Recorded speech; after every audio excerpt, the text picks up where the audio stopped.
Reality show star.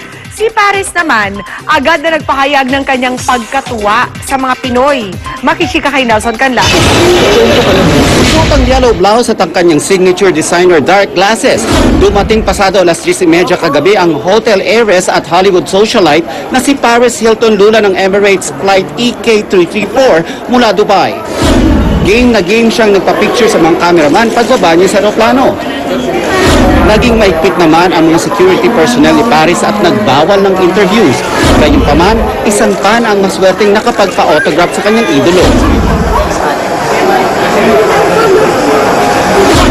Isang mensahe naman ang iniwan niya para sa kanyang mga fans. Paris, can I get a message? I love the Philippines. Kahit sa kanyang unang tweet pagdating sa Pilipinas, sinabi ni Paris na natutuwa siya sa dami ng sumalubong sa kanya sa airport. Bumati pa siya ng mabuhay Philippines at mahal ko kayo. 5 days mananatili sa bansa ang celebrity socialite para mag-endorse ng isang property company. Magbubukas din daw siya ng kanyang signature bag store dito at usap-usapang kasosyo niya raw si Jinky Pacquiao. Pero sa kasamaang palad, hindi naging lubos ang tuwa ni Paris sa kanyang pagdating. Nawala kasi ang kanyang dalawang iPhones. Inaalam pa ng mga otoridad kung nawala ito sa eroplano o sa airport. Nelson Canlas updated sa Showbiz Happenings.